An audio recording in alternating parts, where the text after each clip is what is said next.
Hello students, I am Swati Deshmukh. Power electronics में हम अब एक न्यू टॉपिक पढ़ेंगे। टॉपिक क्या है आपका? AC voltage controller.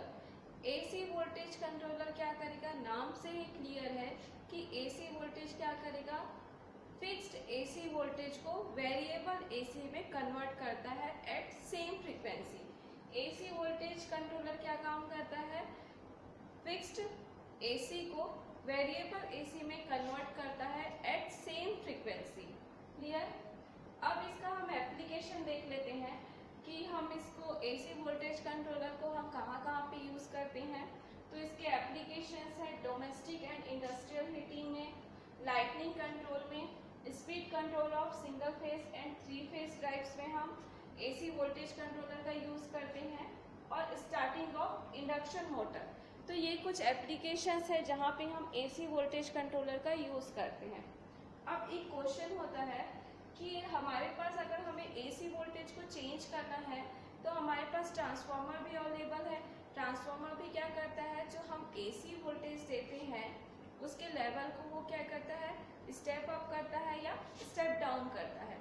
तो यहाँ पे हमें इस सेमीकंडक्टर डिवाइस जिसका यूज़ करके हम क्या बना रहे हैं, एसी वोल्टेज कंट्रोलर बना रहे हैं, उसकी ज़रूरत हमें क्यों पड़ी।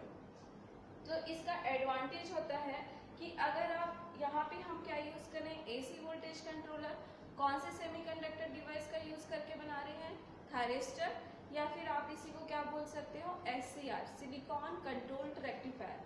सिलिकॉन कंट्रोल्ड रेक्टिफायर और डायोड का यूज़ करके हम क्या बना रहे हैं, एसी वोल्टेज कंट्रोलर बना रहे हैं, जो एसी वोल्टेज को क्या करेगा, कंट्रोल करेगा, उसके लेवल को कंट्रोल करेगा। तो इस सेमीकंडक्टर का यूज़ ना करके भी हम क्या कर सकते थे, अपने वोल्टेज के लेवल को स्टेप अप और स्टेप डाउन कर सकते हैं।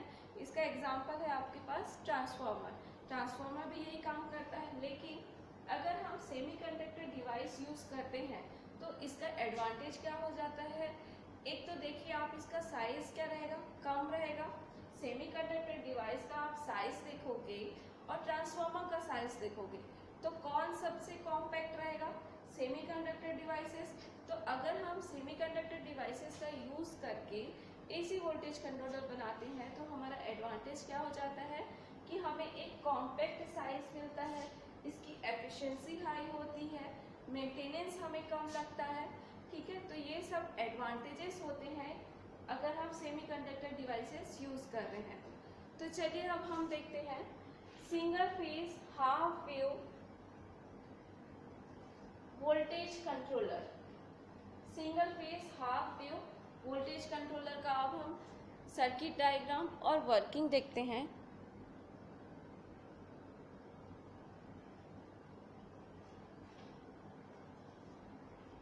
ये सर्किट डायग्राम है हाफ वेव वोल्टेज कंट्रोलर का। यहाँ से हम क्या कर रहे हैं, सप्लाई कर रहे हैं, सप्लाई दे रहे हैं, Vs is equal to Vm sine omega T. यहाँ पे हमने क्या किया है, इस सर्किट में दो सेमीकंडक्टर डिवाइसेस यूज किया है, एक आपका डायोड है और एक क्या है, SCR। ठीक है, यहाँ पे हमने दो सेमीकंडक्टर डिवाइसेस यूज किया है, एक थायरिस्टर है और एक क्या है, डायोड। दोनों क्या है, पैरेलल में कनेक्टेड है, एंटी पैरेलल। ठीक है, दोनों किस में कनेक्टेड है, anti parallel. Anti parallel means parallel में है लेकिन उनका डायरेक्शन क्या है, अपोजिट है। आप देख सकते हो T1 का डायरेक्शन क्या है, एनोड टू कैथोड इस डायरेक्शन में है, और D1 डायोड का डायरेक्शन कैसा है, ये एनोड टर्मिनल और ये आपका कैथोड टर्मिनल। तो दोनों डिवाइसेस को मैंने क्या कनेक्ट किया है, एंटी पैरेलल में कनेक्ट किया है, और एक लोड लगाया है, रेजिस्टिव लोड लगाया है। क्लियर? अब हम इसका वर्किंग देखते हैं।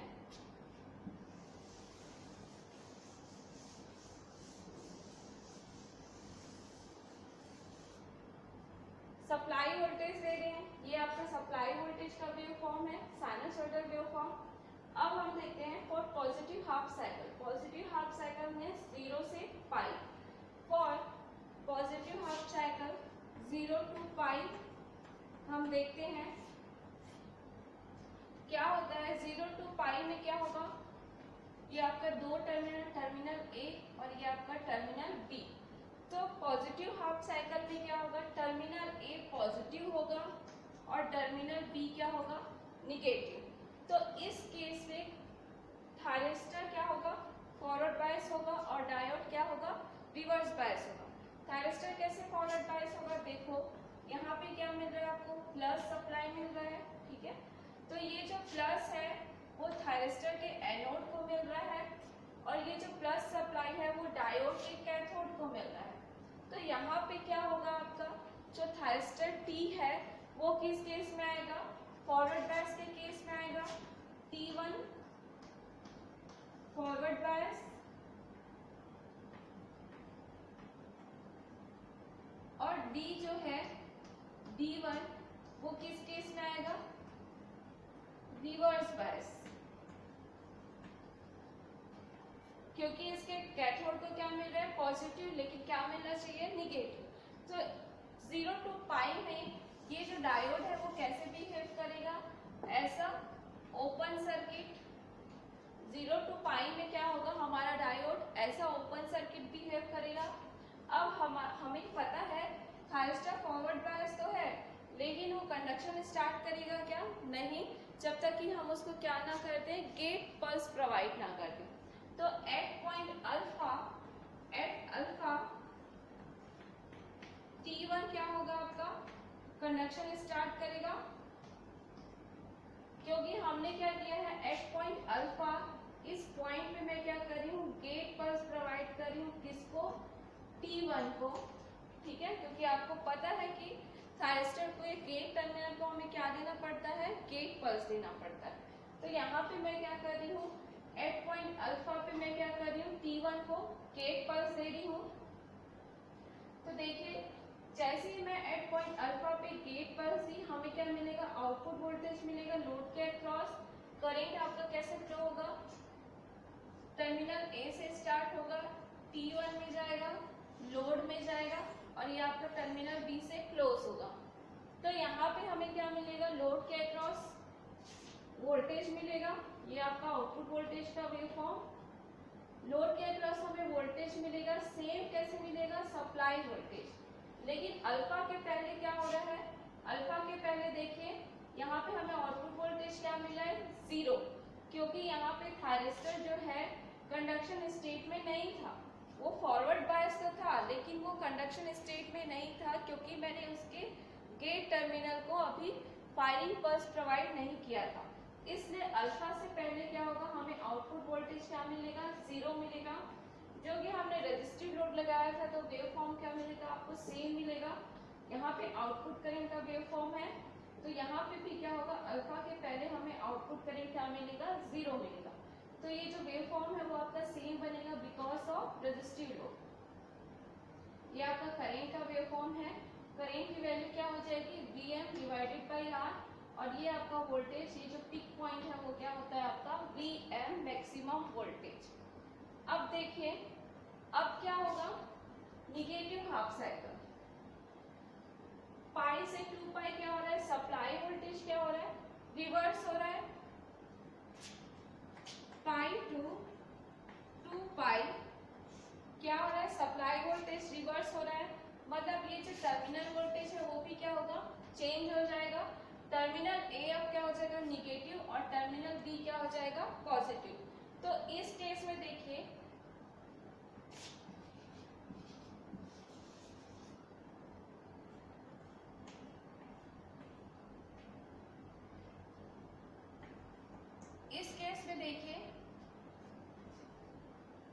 T1 के अक्रॉस क्या हो जाएगा, रिवर्स वोल्टेज अपीयर होगा।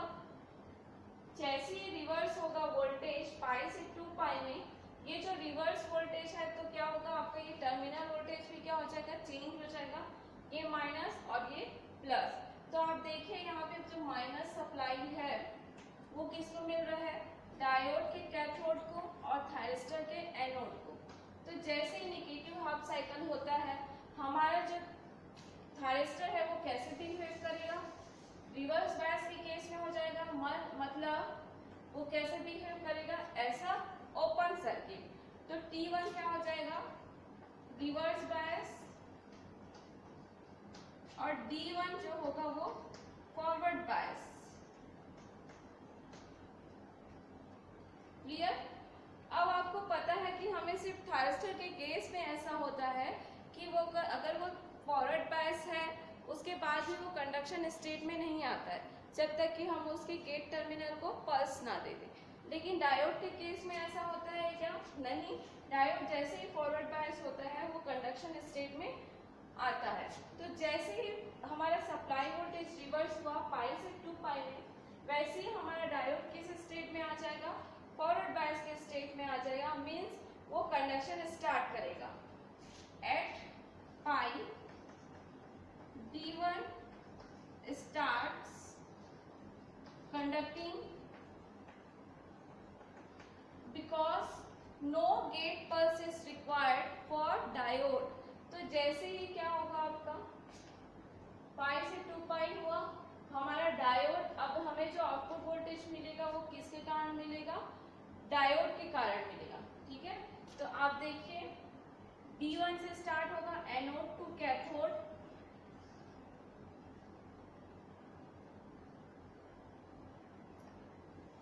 टर्मिनल बी, और ये आपका लोड। तो यहाँ पे देखो हमारा डायरेक्शन क्या हो रहा है? चेंज हो रहा है। ठीक है, हमने क्या एज्यूम किया था यहाँ पे हमारा जो करंट है वो कैसे फ्लो हो रहा है? इस डायरेक्शन में। लेकिन अब सेकंड नेगेटिव हाफ साइकिल में क्या हो रहा है? अपवर्ड डायरेक्शन में हो रहा है, मतलब अपोजिट हो रहा है। ठीक है, तो हमें क्या मिलेगा? लोड के अक्रॉस जो वोल्टेज मिल रहा है वो क्या मिल रहा है? अपोजिट डायरेक्शन में। इसलिए यहाँ पे क्या बनाया गया है? Negative half cycle.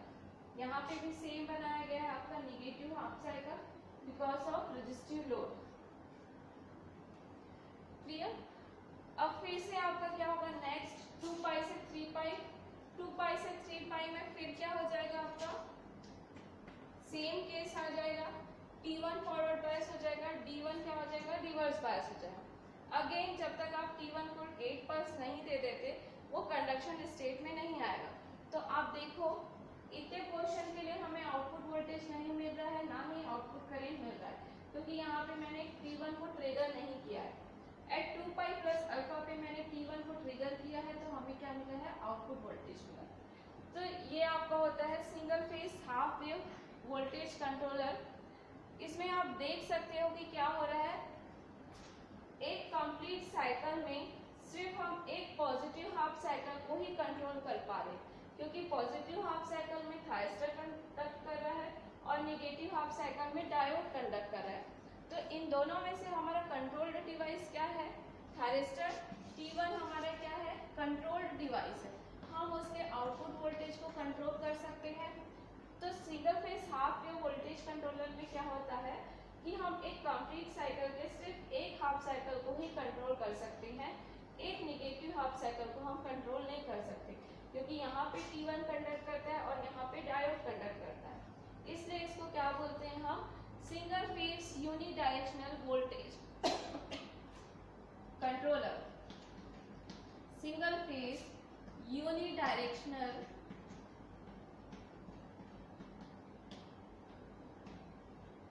Voltage controller.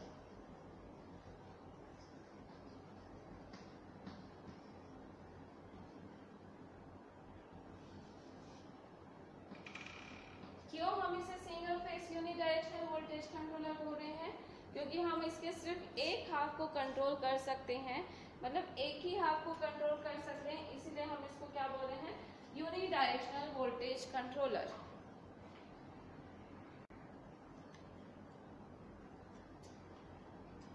Clear? तो हमें यहाँ पे आउटपुट कहाँ से कहाँ तक मिल रहा है? अल्फा से 2 पाई तक हमें क्या मिल रहा है? आउटपुट वोल्टेज मिल रहा है। तो ये था आपका 0 से पाई में T1 कंडक्ट करता है, यहाँ पे हमें आउटपुट वोल्टेज किस कारण मिल रहा है? T1, और यहाँ पे किसके कारण मिल रहा है हमें? D1 डायोड के कारण हमें क्या मिल रहा है? आउटपुट वोल्टेज मिल रहा है। ठीक, यहाँ पे अगेन फिर से T1 कंडक्ट करेगा, फिर आपका डायोड कंडक्ट करेगा।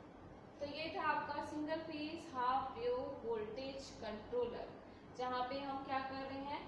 AC वोल्टेज को कंट्रोल कर रहे हो। आप वेव फॉर्म में देख सकते हो AC मीन्स हम क्या बोलते हैं, sinusoidal means positive half cycle, negative half cycle. तो आउटपुट में भी आपको क्या मिल रहा है, positive half cycle, negative half cycle, positive half cycle और निगेटिव हाफ साइकिल। जब रेक्टिफायर हमने पढ़ा था तो रेक्टिफायर क्या करता था, AC को DC में कन्वर्ट करता था। ये हमने AC दिया और हमें आउटपुट में क्या मिलता था, DC, मतलब सिर्फ आपको एक ही हाफ मिलता था। तो आप वेवफॉर्म से समझ सकते हो कि हमें यहाँ पे क्या मिल रहा है, हमने यहाँ पे फिक्स्ड AC दिया, आउटपुट में हमें क्या मिला, वेरिएबल AC। तो ये किसके ऊपर डिपेंड करेगा, वेरिएबल AC अल्फा के ऊपर डिपेंड करेगा, ठीक है। जो आप फायरिंग एंगल प्रोवाइड करोगे थायरिस्टर को, उसके ऊपर डिपेंड करेगा। नेक्स्ट क्लास में हम इसका नेक्स्ट टॉपिक देखते हैं।